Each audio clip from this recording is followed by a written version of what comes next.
kontra sa RSG. Malaki-laki ang difference when it comes to the audience prediction. Pero lock-in na. And mukhang RSG Philippines, it's a different flavor talaga na gusto nilang ipakita sa atin. Yeah, and masusubok dito no, kung ano nga ba ang mga flex na ultimates na pwedeng kunin ni Haji, na pwedeng Minowan's Fury, pwede rin ang Astral Echo, and even the penalty zone.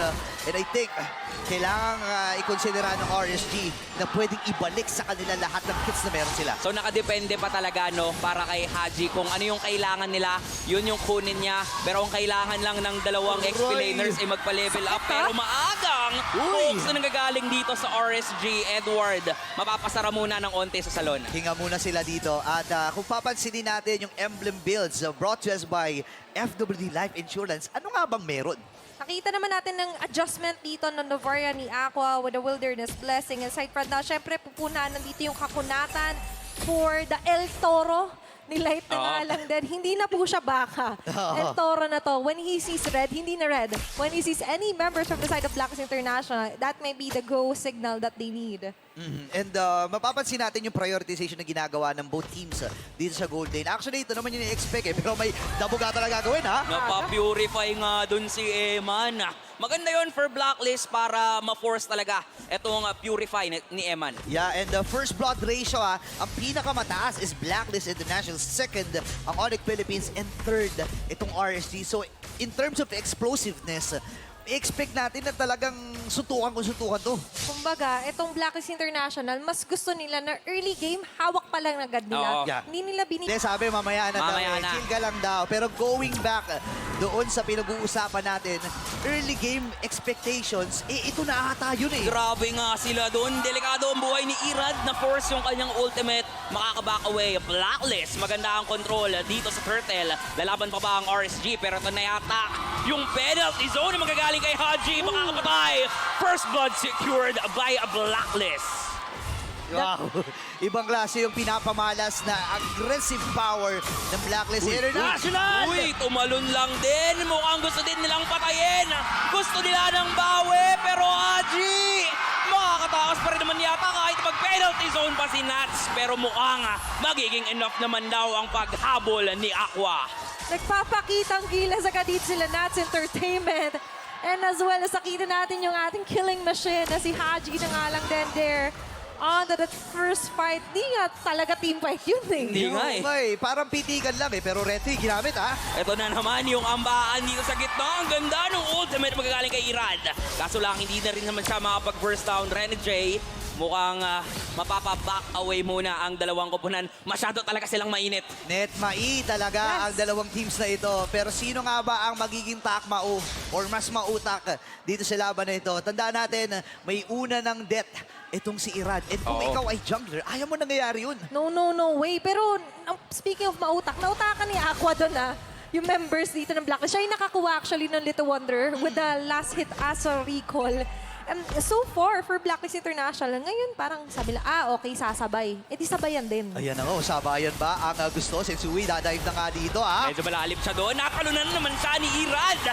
Nadamay pa nga doon si Rene J. At mukhang lalaban ang RSG. Sugod lang ng sugod kasi nandyan na yung tahan namin. Makakasecure ng isang kill si Oheb. At mukhang hahabulin pa rin siya dito ng koponan ng RSG. Irad with the dash secures Oheb. That's gonna be a 3-for-1. At mukhang si Haji. Pisilip pa dito. Pero makakaiwas lang din naman Edward. Welcome to the salon. Makakapatay din. Merong trade ang Blacklist. Hindi sila pumayag doon na mag-zero in lang sa nangyaring clash off na yon. RSG Philippines on the other hand, they didn't expect na andun na agad ang bilis ng ginawa ni Edward. No, yun yung minasahe. Di ba alam mo sa mga barbershop, Yan. may mga pagmasahe dyan minasahe plus the petrify mula sa Blacklist International. 3-4 ang ating score. Lamang pa rin naman ng RSG dito, pero dito magkakatalo ang lahat. I-imaginein mo dumating na tayo sa punto na even sa Turtle may mga dances na. Grabe. Sa totoo nga lang, kanina wala pa yung turtle, sumasayaw na sila eh. Ganon katindi itong dalawang kupunan. Pero makikita natin na RSG ang lumalamang when it comes to the position. Kasi sila yung nagdadala dito sa turtle eh. Yup, and sa ngayon na available na rin yung Dominance Eyes para kay Edward. So hindi pala full damage ang Hindi. kanyang target dito. Maglalagay siya ng Dominance Eyes para manigate yung heal na mabibigay ni Light maya-maya. Pero Sensui ay hinahatak lamang muna ito. Pero huwag kayo maingay ha. Nandun sa may damuhan si Irad. May pinaplano nga ata. Pero si Renny J, nakita niya lang, nandun lang din naman si Irad. Mukhang hindi pa rin ganoon magiging magulo. Etong turtle dance, tumalon na naman si Irad. Tatalon din yung baka ni Light, tatalon din si Nats. Talunan kung talunan, ito na ang RSG. Pero ang unang mamamatay pa rin sa team fights, that's gonna be Irad. Blacklist, mukhang may bawi pa naman talaga sila kasi nandito na si Nats. Mukhang delikado yung buhay niya, but with the heal coming in from Light, he is still alive. Grabe, yung pang outplay doon ni Haji, nagsimula na nga lang doon yun sa pagte-terrify. And aside from that, napansin nila eh, nagsabay yung dabog siya kayong penalty zone. Meaning, na isang beses lang nilatag, after nun, walang magiging follow-up setup. Imaginein mo, wala pang bagong taon pero nagtatalo na. Kaya nga Lahat eh. ng mga players sa RSG and Blacklist International, dito pala masasabi na natin kung gaano ka-explosive ang magkabilang team. Pero palitan din lang in terms of gold. Actually, hindi pa nagmamatter sa ngayon yung gold lead. Kasi kung papansinin natin dito, ay, lamang na pala ng konting gold dito si Eman against sa Oo nga, no. Oheb. Kasi nga naman, nakapush na siya doon sa baba ng isang tore. Si Eman Payaman, yan talaga, pinapatunayan niya na nga lang Oo. din na kailangan kasi, kung hindi man sila makabawi ng, sabihin natin, sobra-sobra sa Blacks International, you need to make sure or to ensure na yung safety mga sa marksman sa late game, meron agad. Insured na. Oo nga, no. Tsaka kapansin-pansin si Edward naka-impure rage. So, ibig sabihin, kahit ng defensive item siya, may additional May damage damage pa pa rin. na may commit itong si Edward. Pero, Eman parang siya ata ang namamatahan dito ng Blacklist International. 3 members mula sa mga agents. Uy, nakita. Pero nakita si Renny J. Nakita doon, hindi sila magiging successful sa pag-surprise. Ayun na. Pero tatry pa rin naman ni Oheb mag-push. Pero nandito na rin kasi ang mga miyembro ng RSG. Pero nandun sa may bandang damuhan, nakaabang lang din naman si Nats. Ready silang tumalon, ready mag-engage ang dalawang kupunan ngayon. Edward, sumisilip lang ng onte. Gusto nyo bang magpagupit? Pero sabi ng RSG, mamaya na, hindi pa mahaba yung buhok namin. Yeah, atras muna sila dito. Pero again, nakikita natin yung respeto rin both parties. Alam nila yung mga winning conditions and yung mga kits na hawak ng magkabilang kupunan na ito. So, mararamdaman natin na talagang kinakapapa ng RSG and Blacklist International. Pero kapansin-pansin, Haji with a Minoan's Fury na ultimate na hawak niya. So, additional na knock-up, additional na stuns ang manggagaling sa Blacklist International. Walang kabitinan. Exactly. Kasi if ever man na mag-fail yung mga onward and earth shatter dito na Renny J, he's on the rest back, he's on the backup. Pero for RSG Philippines, yun naman yung kailangan nilang i-watch out. Kasi katulad nga na sinabi sa Keys to Victory, watch out for Black Surprise picks na nga lang. Opa, pero paano ka masusurprise kung may vision si Irad Uy! nandun? Si Renny J yata ang mamamataan. Nandito Haji. lang din naman si Haji pero nakita sa doon ng original. Nandyan si Light at mukhang maso-zone out lang nila ang mga miyembro ngayon ng Blacklist International. Grabe. Pinag-aaralan mabuti nga ng RSG. Saan ba nanggagaling to si Haji at si Renny J? Oo nga Nakikita nila, kaso nga lang, ang next target mo nila is to get an objective para kahit papano, bigyan natin ng ibang assignment tong mga agents. Ibang klase, Eman Payaman, tuloy-tuloy ang pagyaman. Nakabasag din ng Torre doon sa may bandang itaas. Magandang balita to para sa RSG Philippines. Pero kailangang humabol ng Blacklist International. Lord is up. Pero I doubt na humabol or makipag-contest kagad dito sa Lord na ito. Pero dito sa FWD Life Insurance Item Build, naka-ano na pala, naka-items na rin pala dito si OEB Nangaga rin nag-build up dito ng Magic Defense ni Sensui kung saan mapapansin natin that's an Athena shield for pwede natin sunod sa boots. Yep. Na ina-acknowledge niya kasi syempre grabe rin yung nabibig effect dito ni Aqua with the Dovaria but with the damage dealt, Grabe. Phil Eman topping the charts. Sumunod dyan si Haji Which means, na mapapansin natin, for Blacklist, meron pa rin naman silang pangsagot. It's all 4 on the kill score. Pero nagmamatter din talaga dito. Heavily is the objective. Ako, ibaburst na ata ng RSG. Bibilisan na nila. Bababa sa 3K yung buhay. Si Irad pa rin ang makakasecure ng Lord. At buong lalaban pa rin dito ang RSG. Panalo nila yung Lord. Ay babagsak lang din naman. Nandyan na rin naman si Edward. Ginugupit niya na ngayon isa-isa ang mga miyembro ng RSG. May vision. Si Renny J. Delicado. Mukhang ito na ang pagbawi ngayon ng RSG. Hindi nyo pwedeng gupitan. Kasi ayaw naman naming magpagupit. Haji, tinatry niyang tumakbo ngayon. Pero masyadong mahapdi na lang din naman. Violet Requiem to secure the kill. Edward na lang ang matitira sa kupunan ng Blacklist. Lord, nasa may bandang itaas. Pero ano nangyari doon? Hindi nila tinatandanan kasi si Edward at nalayo nila si Oheb. Ayan o, delikado pa nga. May eye for an eye. Makakadash, makakaiwas. Pero nandito kasi si Oheb na may penalty zone lang din naman ni Nats at mukhang hindi siya mahuhuli. Kasi nga naman nandito na rin yung mga tropa ng Blacklist. Nalason. Mukhang mamamatay pa rin naman yata. Isang hibla na lang. Buti na lang naka-normal hits. And yun yung mga micro na plays na makikita natin dito sa MPL Philippines. World-class plays. Ang ating mga nasutunghayan. Grabe yung mga laban dito. Grabe. Hindi pa tapos yung isa, meron na ulit kasunod. That's a super extended team fight kung sa makikita nga natin sa isang replay. Nagsimula kasi yun na nahuli ni Nats si Oheb sa pinakalikod. Yeah. And it mattered the most yung talon nga lang din pagdadabog ni Haji. Hindi man New Year pero pinatalon niya yung members ng RSG and as well as Edward and Haji's combination here just to prolong yung position dito ng members ng RSG Philippines. And aside from that, Irad's control with this Guinevere, grabe. Na-amplify nito, lalo yung hit marks na naglalagay kasi ng Astral Echo. But with that said, dahil nga super extended na naging team fight, nagkaroon tuloy ngayon ng bawi yung Blacklist International. Kung sa na-notice natin, not only one, but 2 members were taken down. Yeah, and actually nakita natin yung mga dash na nanggaling doon kay Edward. Lalo na yung pinakahuling atake na ginawa ni Irad. Na-outplay niya doon. Yan, namatay siya pero nakabawi din naman at namatay itong si Irad. 4-4 yung kanyang KDA. 4-4-3 actually yung kanyang KDA. At kung papansinin natin, itong si Nats, naka-blade armor na rin pala. So ready siya sa mga physical damage na ilalatag ni Edward at ni Oheb. Kaya siya talaga yung magiging tagasalo na lang di ba? Oo. Ang nagiging target na nga lang talaga ni Nats is habulin kung nasaan talaga si Oheb.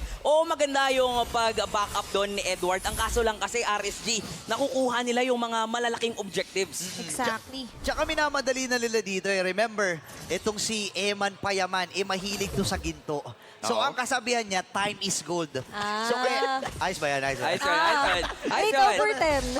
Okay, 8/10 na. Pero going back doon sa gusto kong sabihin, talagang pinofocus niya lang sa pagkuha ng objective, Oo. pagkuha ng farm, and alam niya na siya yung may pinakamataas na physical damage na pwedeng ipangbutas sa main frontliners ng Blacklist. Meanwhile, for Blacklist International kasi, wala silang pwede i-access muna na pwede mag-split push or bumukod sa kanila kasi sa team fights, kailangan silang lahat, especially Renny J nga with the setups. Pero ito na sila sa may Lord. Sino kaya? Dinomas Fury, hawak dito ni Haji, habang si Light, umiibabaw na rin. Ngayon, andito si Aqua. At ako si Sensui na malapit. Delikado yung buhay doon ni Sensui.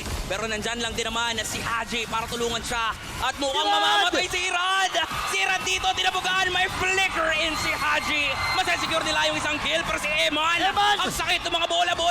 Sipa lang kung sipa sa likod. Pero mukhang hindi pa rin matutuloy yung laban ng Blacklist. Meron silang retribution online and available right now. Pero RSG, mukhang ready pa rin naman sila makipagbunuan ng mga kamao. Hinga muna para sa Blacklist International. Actually, sakto lang na mababa yung buhay ni Renny J. Kaya nag-replenish muna siya, umuwi muna siya. Pero hindi na nagbibiro dito ang Blacklist International. Talagang irarush na nila to. Bino-burst down nila yung Lord pero masasecure pa rin naman ni Sensui with the retry. Ngayon, naging 1-4-1 lang naman yung trade. RSG, kumuha lang sila ng kill. Nagsimula lahat yun dahil din kay Haji. Napansin natin, yung ginagaya niya kasi talaga dito, sobrang nagmamatter. Yep. For RSG Philippines naman, although na-takedown nga nila syempre dito sila Renny J and as well as si Haji, pero kasi yung retry na battle or retry spell talaga dito, ni Sensui, sobrang high caliber. Hindi mo matatawaran when it comes to the Yeah. mechanics. And Ira being eliminated that early, still Oo. the deal for Blacklist. Oo, sinumanda rin ng Blacklist eh. Mga ilang segundo pa bago yung death timer ni Irad eh. So sabi nila dito, tara, agarin na natin to, kunin na kagad natin yung Lord. Meron naman tayong carry. So mabilis Yes. ang pangtunaw mula sa Blacklist International. Ngayon sila na ang may hawak ng gold lead.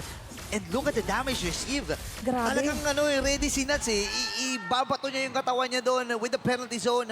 Kahit mamatay siya, okay lang, makakuha lang at makapitas. Kaso lang kasi ang nakita natin kanina, mag-isa lang siya eh. Oo Doon nga sa eh. backline ng Blacklist. Nandito na naman yung vision na manggagaling kay Aqua. Pero ang Blacklist kasi, mukhang ang gusto lang nilang kunin talaga ngayon ay yung mga tore sa labas ng base ng RSG. And this time around, si Nats, sabihin nga natin, siya yung pinaka-makunat at saktong-sakto nga to kasi nga naman nakita niya, most of the initiators din naman for Blacklist International, kailangan harapan kung lalaban. Yo, talagang literal na makunats. Habang si Nats ay nag-aantay din ng masiset upan. Hindi pa naman available yung kanyang flicker, so wala pang threat para sa Wala Blacklist pa nga. International if ever sa mga surprise flicker penalty zone rather para sa kanila. And sa ngayon masasabi natin na sobrang ganda ng ginagawa ni Rene J kahit may 3 deaths na siya. Pero yung vision and yung knock-ups mula doon sa onward and earth shatter sapat na yung oras na nabibili nun. Sapat na para makapag-burst ng mabilis ang Blacklist. Oo, kasi nga meron naman silang Valentina na kayang mag-dish out ng damage. And Yeah. even yung carry na, kung papansinin nga natin yung items, ayan o, lock item na siya. Sakto-sakto, with the Windtalker finishing off yung arsenals dito, na-carry ni Oheb. And imagine, grabe, nakukontra niya na nga dito kahit well-farmed yung Bruno dito na si Eman. Pero still, we need to respect as well si Haji dito. With a gold earn, lamang nga si Eman. Pero what about the other members? Medyo naglalag behind yung ibang mga team members niya, which means na mas na-amplify or kahit sa defensive items, nakakalamang dito ang Blacklist International. Yeah, actually, buti nga na-point out mo, no, yung kalamangan in terms of gold. And most likely, since lamang sa gold, ang ilan sa mga members ng Blacklist, lamang din sila in terms of items. So, kailangan nga respeto ngayon ng RSG. Alam nila na si Eman lang ang aasahan nila at mas mataas na damage para sa kanya. And Irad dito, medyo, nakikita natin nakakapatay naman, nakakakuha naman siya ng kill eh. Pero hindi yun yung ine-expect natin para sa isang Guinevere and Edward. Talagang tinabaho lang niya. Ito na yun eh. 9 to 6. Grabe si Tuloy-tuloy, Edward. walang lunch break. Mag-OT pa yan. Mag-OT Tingnan mo, pa. hindi pa yan lalayo dyan sa baba. Gusto niya pang i-clear yan. Para nga naman lamang sila dito sa Lord Dance na feeling ko magiging mahaba-haba na naman na action. Ibang klase yung ginagawa Grabe. dito. Pero ano yung gusto mo sabihin? Pero so far si Aqua, pansinin din natin, he's untouchable. Hindi pa siya namamatay. But still, hindi pwede na Oo hindi nga, siya no? namamatay. Oo. You get the damages, you get the Dasa recall, get onto members of Blacklist International. But still, kailangan nila ng counter go. Gusto nilang i-burst down doon. Sensui na wala ng mortality. Burst, mapapatay ba nila? Nats with a flicker out. Pero si Edward nandun pala sa may bandang likod. Edward! Ang hinahanap niya ay mga miyembro ng RSG. And Sensui pa rin ang makakasecure ng Lord. Grabe yung instinct! Sensui instinct Wow! para sa Blacklist International Crucial Retry. Actually, malayo na sila dun eh. Pangatlong Lord na to, ulitin ko. At dalawa sa Lord na yung nakuha pa ng Blacklist International. And imagine, may namatay na nga sa kanila. Yan na. Right to the flicker at mukhang lalaban naman talaga dito ang mga miyembro ng RSG. Mababasag yung Torre at mukhang itutuloy nila pero Sensui. Oh, Tuluyan no! siyang babagsak. Ninakaw mo yung Lord. Ikaw ang papatayin namin ngayon. Mataas yung death timer dito ha. Edward humahabol din. Si Emma nakanyabot din na. Pero ang sakit na ng mga ampas! Ang sakit din naman ni Eman. Haji with a flicker. Makakasecure siya dito ng isang kill. Ngayon naman ang RSG. Gusto nila ng trade. Oh! Nagwawala na siya ngayon. At mukhang makukuha ng Blacklist yung mismong kalamangan kasi nahabol na nila yung baka. Saan ka pupunta? Dito ka lang. Light mo ang magdidilim na ang paningin niya. Hindi ko alam kung sino yung nilabas nun, si Oheb ba o si Kiel 1. Pero alam lang natin, 3.2k gold lead at pwedeng tapusin ito ng mga agents. Grabe yung ginawa nila doon nung nagsalitan. And the ball! Uy, And the ball! and the ball na nga ba And the to? ball! Nandiyan yung stun at mukhang ang Raiders ay mauubos ngayon. Blacklist International.